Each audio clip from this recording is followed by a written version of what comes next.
Some individuals make an impression. They make a difference, both professionally and personally. They stand apart for their smart performance, simplicity, humbleness, and the list could go on. One such person, a man to whom this beautiful island kingdom owes much to, is joining me on The Talk this evening from BMC Global Live. I'm immensely honored to be seated alongside none other than Dr. Abdul Hussein Mirza, the man who is paving the path forward for Bahrain's sustainable future.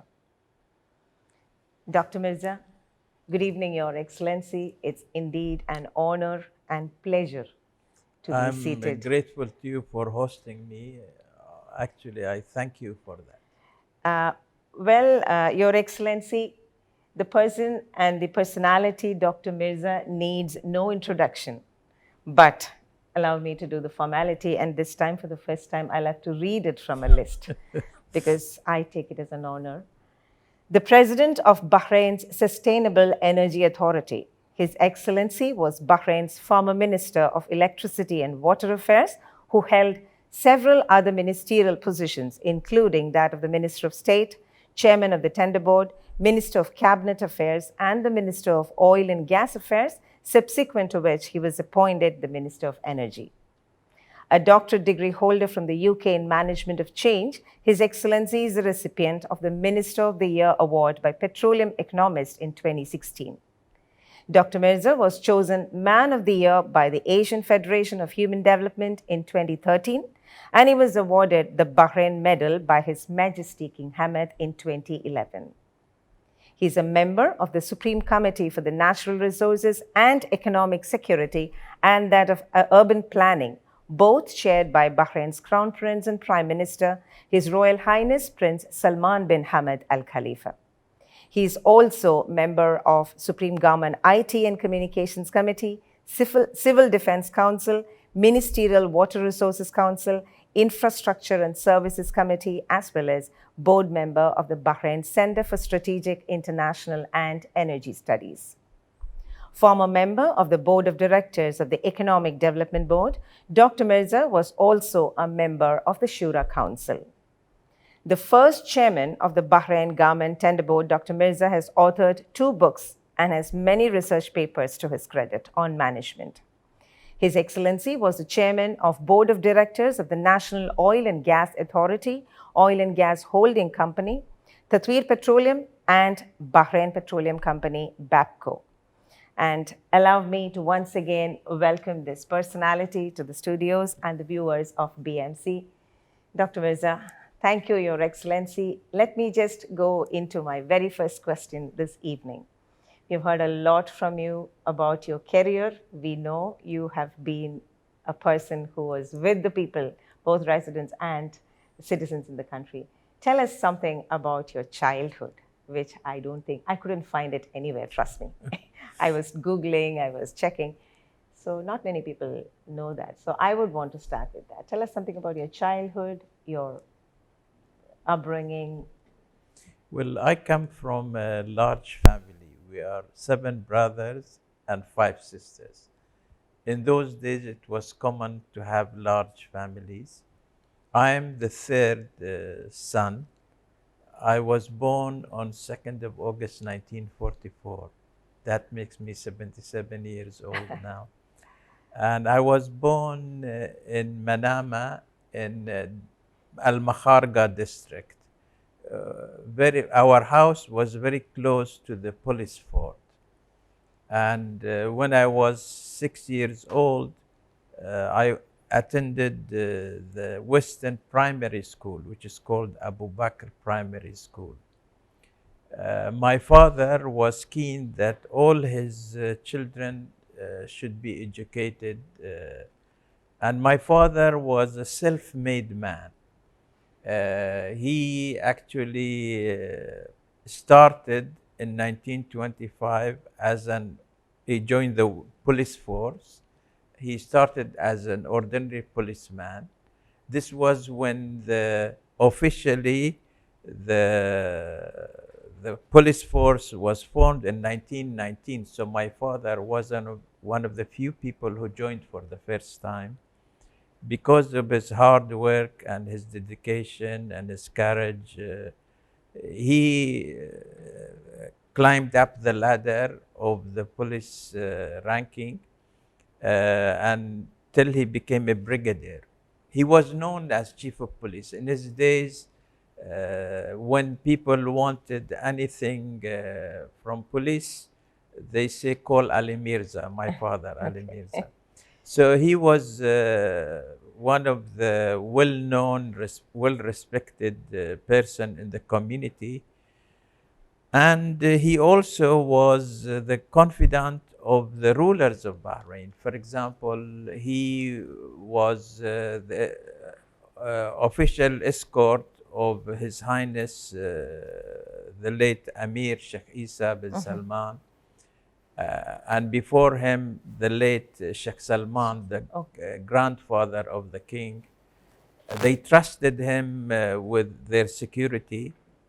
And I remember when my father passed away, Sheikh Isa, late Sheikh Isa, came to the Matam personally with the Prime Minister, the late Prime Minister Sheikh Khalifa. And he told us that his father, the ruler Sheikh Salman, he trusted my father with the most difficult cases. When nobody can solve it, he assigned it to my father. And really, he was admired by everybody. He's my role model, my father, because he was very close to the people and close to the Indian community, by the way. Many of the old Indian merchants and prominent people in the Indian community remember him. He used to go, every day to the market, go and meet with all the merchants, ask how things are.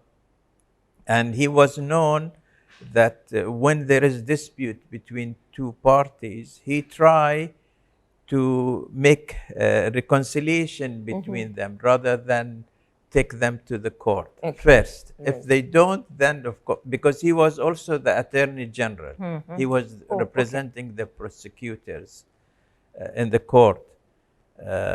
So he was, he taught all of us, his children, that we should be loyal to the leadership, to our country, the Kingdom of Bahrain, and we should be kind to the people. We should respect all the people, no matter what their nationality or origin. This he embedded in us, and that you will see myself and my brothers and my sisters, we are all the same. Yeah. So I went to the Abu Bakr Primary School. Abu Bakr Primary School is not very far from the Sacred Heart Catholic Church in Manama. Yes. It's very close. And after 6 years, then I went to the secondary school. There was only one secondary school in Bahrain at that time. This was in 1956. I went to the secondary school. And I was top of the class in the school because there were three streams the students could choose. One of them was scientific, one of them was literature, the third one was commercial. Because my friends wanted to go commercial, I went with them to the commercial. Those days there were no career guidance. So I was top of the class, I was number one. And when I graduated, I was looking because I was keen to study further. But the government at that time didn't give a scholarship for the commercial, they gave for the scientific and literature. So I was corresponding with many universities around the world to see who will give me scholarship or accept me. And I asked my father being a disciplinary man, because I was very young. I was one of the youngest who graduated from the secondary school. I was 14 years old. And I had never traveled on my own. So my father wanted me first to work 1 year to learn discipline and save some money, because we were not rich. We were not a well-to-do family. So I worked in the law courts. I was 14, 15 years old as clerk of the court for 1 year. And during that year, of course, I was at the same time studying in the evening in the British Council to get GCEs, which was a well-known British qualification, both O-level and A-level. And at the same time, I was writing to the universities all over the world. I, of course, in the law courts, I remember, because my father was the attorney or representing the prosecution, there was a murder case. And my father was the attorney, and I was the clerk. And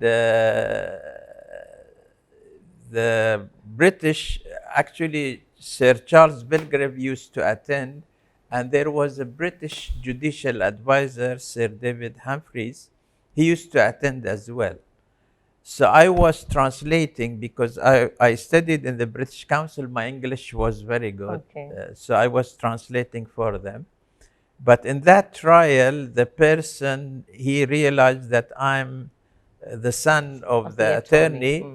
So he told my father that you watch your son. So that was direct threat. And I remember then, I think they imprisoned him for 15 years or something. When he came out, he came to apologize to my father. I think he learned his lesson. So after the 1 year in the law courts, I got a scholarship from Punjab University in Lahore. And because the cost of living was not very high and it was English, so I went to Punjab University, Lahore. Punjab University was built in the days of the British colonial time. So it is like Cambridge and Oxford in structure, beautiful structure. And when I went there, I stayed in a hostel called Government College Hostel. And the famous poet Muhammad Iqbal had stayed there in the same hostel. But the hostel life was very difficult, because the room was very small. The bed was made of ropes, and the bathroom was half an hour away. It was a different thing for a young man to go there. But I also managed there to be the top of the class and made many friends. Then during the summer of 1962, because I finished 1 year and this, I came for the summer vacation. I joined Babco to save some money to become teacher, a part-time teacher, to teach the elderly English and mathematics. And the principal of the apprenticeship scheme in Babco, his name was Vivian McKnight. He was a very good man, and he looked for talents. So he noticed that I had been number one in my class. I have GCE, and I have been number one in Pakistan. So he called me and he said that if you like, you join Babco and we will send you to London. And he said London is much nicer than Lahore. So I accepted to stay with Babco, and I joined as a trainee on 6th of September 1962. That is 59 years ago. Since then, 59 years, I have never stopped working, either in BAPCO or in the government. So I'm continuing. When I joined BAPCO in 1962, then I went to the apprenticeship scheme, and they had a higher level called professional level, who for those who are exceptionally good. So they put me in that. And BAPCO then sent me to London in 1965 to do our higher studies. So there were a group of BAPCO sort of trainees. We went in August 1965 to London. Of course, London in those days was the sort of center of the world. All the activities were there. And in London, I attended Isleworth Polytechnic to do OND, Ordinary National Diploma, for 2 years. Again, I was top of the class. So then I went to Hendon College of Technology for another 4 years to do chartered accountancy, because there were not many chartered accountants, qualified chartered British qualification.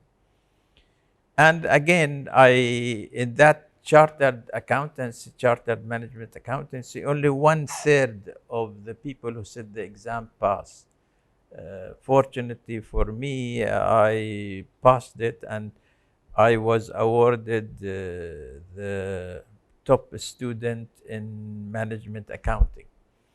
So we came back in 1971. London was beautiful days, the days of the Beatles, the 60s, Yes. the Carnaby Street, and the theaters. It was really an eye-opening for us as students who are visiting London at that time. So when I came back, I joined the finance and legal division of BAPCO as a trainee. And I climbed the ladder. So I was group head, then supervisor, then superintendent, then assistant manager, then assistant general manager, then general manager, then deputy chief executive, until I became chief executive. 40 years. During these 40 years, of course, BAPCO is like a university. All those who were trained by BAPCO and worked in BAPCO learned discipline, learned respect for time, they were professionals. You have to be professionals. And by the way, in my training, there were lots of Indians from Kerala who trained me. That's why I have tremendous respect for the Keralites, because they were very kind to me. So I became, during that time, I was the first Bahraini to go on international management team, because BAPCO was owned by an American company called Caltex. Yeah. And they used to select from various countries where they have branches, people whom they think will be potential for higher positions. So I was the first Bahraini to be chosen in 1976 to be the international management team. They send you to work in different affiliates. So I worked, for example, in UAE, in Egypt, in Nairobi, in Madagascar, in Reunion, and US. And then in 1979, they sent me for 2 years assignment in the head office of Caltex in New York, 380 Madison Avenue. And for the first time, I was, before my bosses were American and British. For the first time, I was boss of Americans there, because I was their expert on the Middle East. So I gained a reputation whilst there in New York in the office, because of my knowledge about the Middle East and my sort of what I could offer. So they were calling me even to the board of the Caltex, which is really a big honor.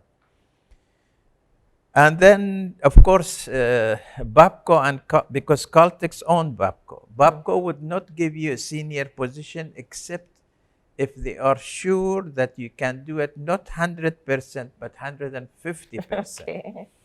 So, and one way to test you is to send you to work in different environment, and they receive reports on you, how you have done, what are you ready to take up higher responsibilities and so on. So when I came back in October 1980, I became the first general manager of finance and legal division in Babco. Before that, the general manager of the finance and legal division in Babco and all Caltex affiliates, they had affiliates in 60 countries. It had to be American because finance holds the secrets of the organization. They know the profits and losses, the taxation, etc. Also, the legal contains all their legal structures and secret laws and so on. So I was the first Bahraini to be given that job in 1980. And then the government started participating in Babco. And in July 1980, the government took 60% in Babco refinery. And they formed a board here in Bahrain, 6 from the government, chaired by the late Yusuf Shirawi, Minister Yusuf Shirawi, and 4 from Caltex, chaired by the chairman of Caltex. And the meetings were held in Bahrain. Before, it was all in the United US. States. And I was general manager, finance and legal, so they appointed me also corporate secretary of the board. And in that role, of course, I had access to many information because before the board meeting, the government site 6 meets with me, and the chief executive was Don Hibben at that time. The general manager finance makes the presentation to them on what is on the agenda of the board. And if they have detailed questions, they raise it then. Then next day we met with the Caltex team and we did the same. I noticed, for example, the Caltex team, during these individual meetings with them as a team, they would, all of them 4 will ask questions and so on. But once they go to the board, only the chairman speaks, their chairman. Okay. See, they don't argue, they don't... that's the discipline. Discipline, yeah. Discipline, yeah. So through that board, of course, Bahrain then, took 60%, and I was one of the few Bahrainis who were involved in writing the participation agreements, the financial side of it, which is a big honor because that documents in history time what happened to Bahrain. And of course, I also, during this time when I was in Babco, I did lots of changes. We did lots of projects. Most of it was to do with environment. Low sulfur diesel project, $750 million. We had unleaded gasoline because before there was leaded gasoline, $300 million. We did wastewater treatment. We did gas desulfurization and line blending. Maybe about billion or so projects, all to make the products of Babco more environmental friendly because, of course, of the restrictions and emissions in the air. Because of this, of course, I was, but the oil industry goes up and down, prices go down and so on. So in 1983, there was again drop in prices, and there was depression in the oil industry. So the Caltex team came to Bahrain. They sent a special team to reduce the costs of Babco, so that they can release some manpower and also outsource things. So I was chosen by the team and Babco and Caltex to become, in addition to my job as General Manager Finance and Liquidity, to be General Manager Services. For example, Babco, Awali, Babco had its own school. My children studied there. So we outsourced that to St. Christopher. Okay.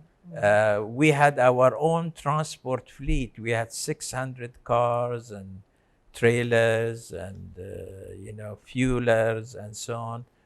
We outsourced all that. Awali Hospital also, we were hoping to make it private, but the boards felt this should stay.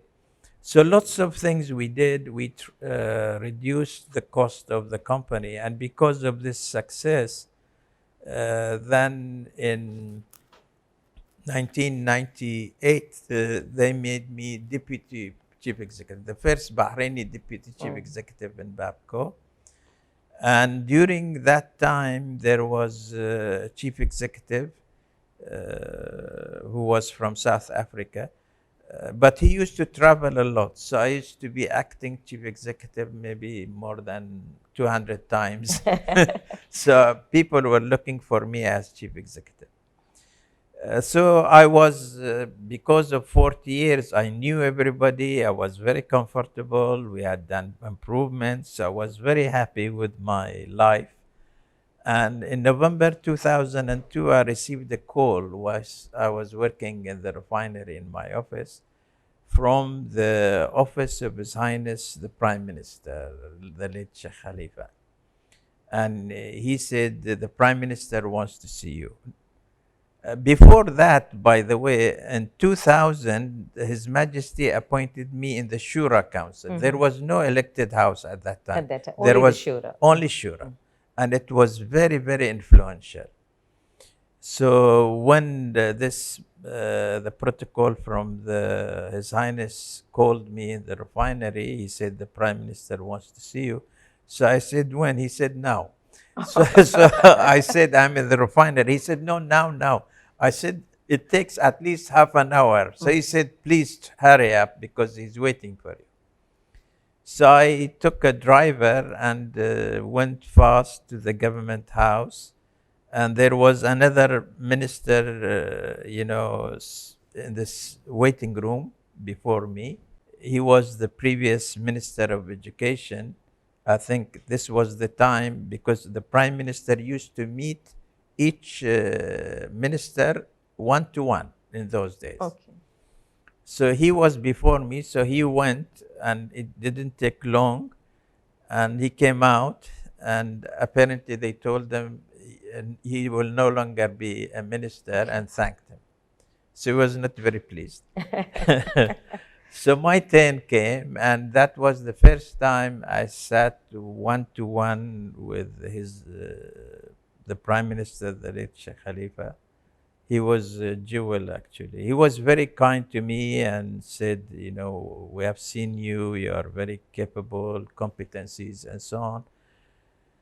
So we want you to join us in the cabinet. So I said, I'm grateful. He said, you will be Minister of State. So I said, what does the role of the Minister of State involve? So he said, you will be participating in the cabinet decisions. You will be on all the ministerial committees, like legal committee, finance committee, because they divide the ministers into groups. They study in detail any subject before it's presented to the actual cabinet. So I became Minister of State. This was a big change in my life, from the private sector to the public sector. So this was in November 2002. Only 1 month later, beginning January 2003, then again the Royal Court, His Highness Prime Minister's Court called me, Sheikh Khalid bin Abdullah. He was his sort of director of the office at that time. And he said, the leadership have chosen you to be the Minister of State, Chairman of Tender Board. And I started the Tender Board according to the law. It was a big change because we had to open tenders, public tenders, and open, show the bids, have transparency, equal opportunity, no interference. Big change. And fortunately, there was a board with me, so we managed to do a lot, and we saved the government huge amounts of money. And the Tender Board has gained now international recognition for transparency. This was the case until 2004. Again, the Prime Minister called me and he said, this time we want to be the Minister of Cabinet Affairs. So Minister of Cabinet Affairs means you work very, very closely with His Highness, the Prime Minister, the late Prime Minister. The late Prime Minister, bless his soul, he was a perfectionist. Okay. If you work with him, there is no, if he asks you a question, you have to know the answer. Okay. You can't say, I will check and come back. He wanted perfection. So I learned a great deal from him. I used to meet him daily, every day. I receive him. He goes into his small office first with the deputy prime ministers, and I was there. And he discusses what's happening in Bahrain and this, and then he receives visitors, and I was with him. And I worked with him for about a year, and then the Royal Court called me and they said, His Majesty wants to see you. This was in June 2005. So I went to the palace, and again I met His Majesty one-to-one, and he said that he has great admiration for me. I've done great job in Babco, and they are very pleased with the Tender Board and the Cabinet Affairs, etc. He said, I want to discover new oil, His Majesty said, because we are surrounded by oil, countries who have oil. We only had the first discovery in 1932. Since then, there were no new discoveries. So he said, how we can rejuvenate the oil sector, oil and gas sector. So he said, you give me some ideas because of your expertise and competence, etc. And he said, write it in your handwriting, don't tell anybody. So I suggested to His Majesty that we should convert the ministry into an authority with a board.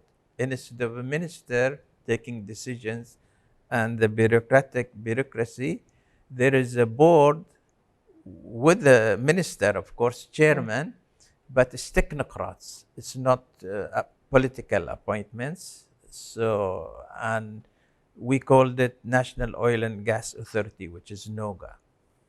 And under it, I suggested there should be NOGA Holding Company. It's a company which owns the shares of the various oil companies in Bahrain, Babco, Banagas, GPIC, and so on. And I went to see His Majesty and showed him this, and he asked questions. He was very pleased. He said, this is what I'm looking for, so leave it with me. And then a few weeks later, a royal decree draft was sent to the cabinet because I'm the Minister of Cabinet Affairs. It comes to me first. I have to vet it before it goes to His Highness, the Prime Minister, and goes on the agenda. So they wanted to establish Noga. And I didn't realize at that time that they had in mind that I should be the Minister of Oil and Chairman of Noga. But that's what they agreed. So in September 2005, I became Minister of Oil and Gas and Chairman of Noga. And His Majesty said, now you recommend the board, the names of the board, because you said you want technocrats.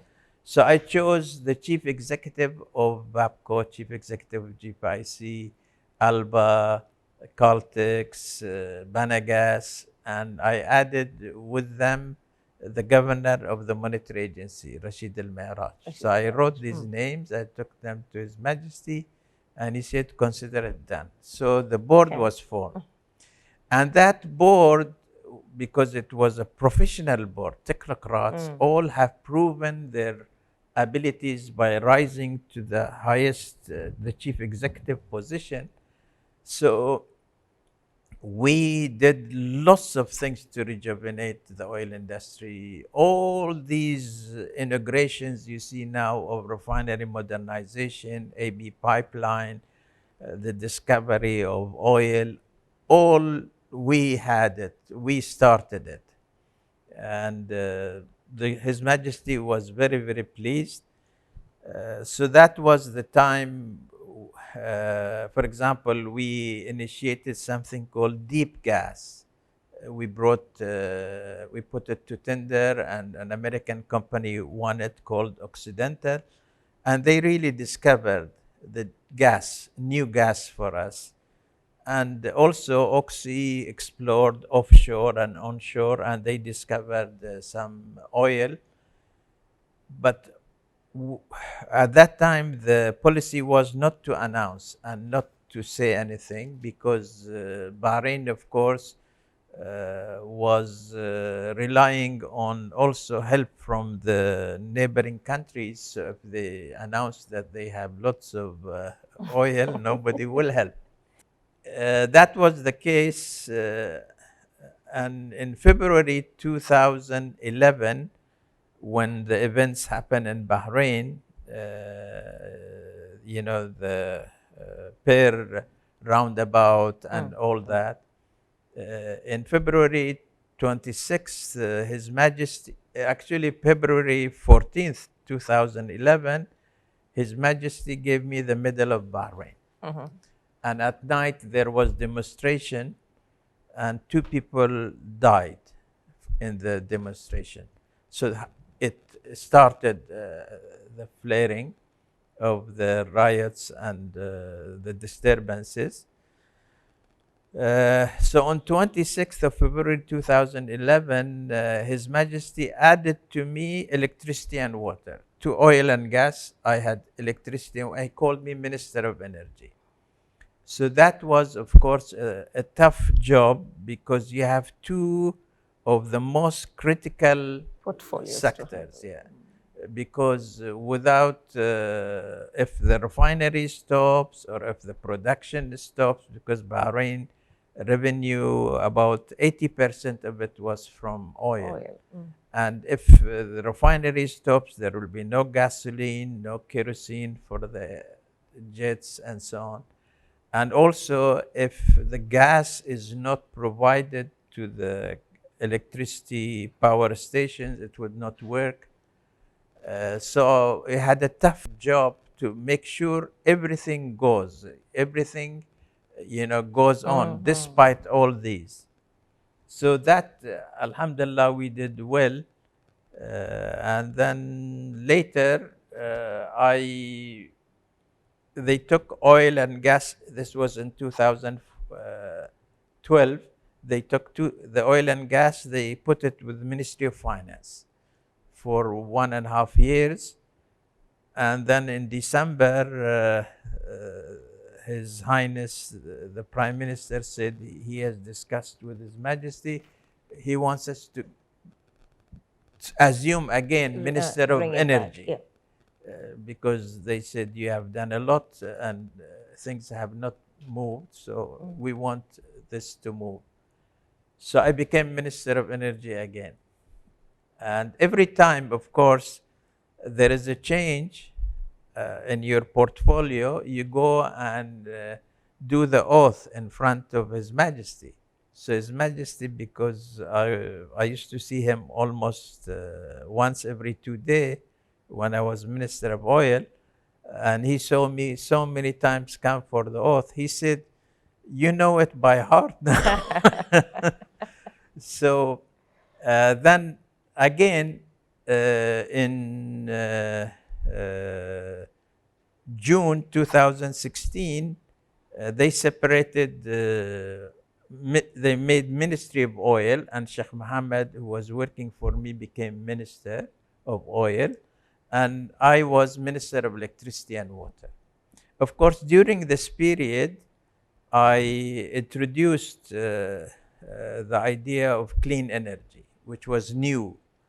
And my colleague ministers used to joke that they called me the solar man because it was new. I did first project in May 2012, 5 megawatt of solar in Awali. So all the car parks are solar panels and on the light poles. And there was lots of resistance to this because Bahrain was using fossil fuel, which is not very friendly to them, but it was cheap. So they said, "Why you want to bring this?" I said, "Because we need to keep the environment clean." So we succeeded in that. And later, of course, as you know, in October 2019, His Majesty issued the royal decree, upgraded that renewable energy section, which I created to make it Sustainable Energy Authority. And this is the first time there is an authority which doesn't report to any ministry. It reports direct to the cabinet. So it's really very high. And he issued a royal decree appointing me as the president. Of course, because of my 19 years as minister, I'm still a minister, but the title is president. So, for example, in the protocol, the government protocol, when the names are put, they put according to how long the minister has served. The earlier becomes high and the first. So my name is still there. So that's in short what my life is about. Your Excellency, you summed up the entire evening for me in that answer, trust me. And right from when you started, I was wanting to ask you, like, how come you did not took to security? Then later I wanted to ask you, how come you did not took to commerce? Then it was chartered accountancy. And then it was management. And then it is oil, energy, Babco, petroleum. And you literally walked up the rungs of life and career. And we have this evening on the talk Dr. Mirza, who literally knows inside out of the country's key portfolios like the oil, energy sectors. Let's take a short break.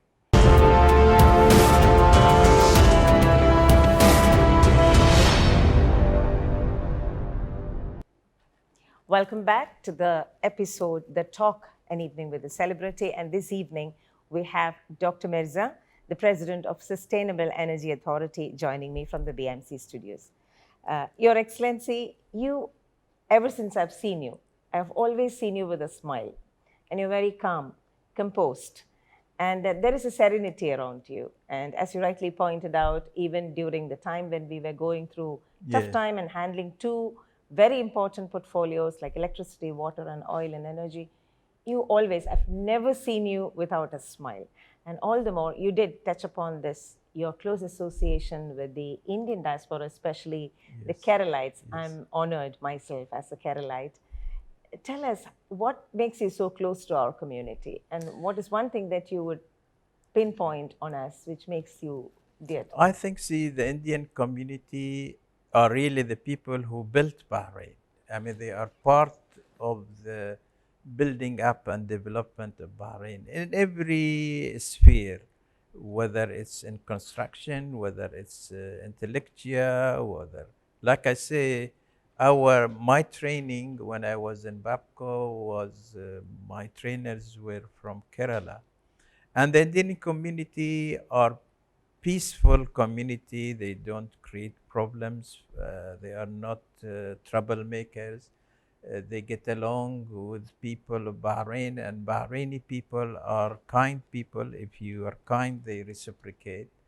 So the Indian community, to me, are really part and parcel of Bahrain. They have made Bahrain, and that's why I have tremendous respect for them, especially the Keralites, because they lots of them are in Bahrain. I don't know how many, but there is a huge number. Yes, the lion's share of the Indians are Yeah, us. and they are actually, wherever you go, if you work with an Indian, you can trust him, you can rely on him, and they deliver. Thank you. That is a great compliment this Yes, evening. yeah. And that was Bahrain's solar man, I would call him that, this evening on The Talk, an Yeah. evening with a celebrity. Dr. Mirza, thank you very much from the bottom of our hearts. And Team BMC is indeed proud to host you this evening. Your final comments, please. Well, I want to thank you, Raji, and thank the BMC team for inviting me here, and also for their hard work and what they are doing for the Indian community and for Bahrain. And also, I want to say that I'm honored to be here on this special occasion of Onam, which is, of course, your harvest celebrations. And I understand it's 21 days this time. So this is the finale. And I want to say happy Onam to all the people. Thank you very much, Your Excellency. Yeah. Sustainability is all about meeting the needs of the present without compromising the ability for future generations to meet their own needs. It is defined as inexhaustible. Yes, there will be sunlight, wind, and rain. A man with a vision who worked through his career and walked up the rungs of life with a focus on this future for his country, an inspiration to many. That was Dr. Abdul Hussain Mirza with us on The Talk, an evening with celebrity from BMC Studios. Until we meet next month with yet another celebrity, this is Raji Unikrishnan signing off. Good night.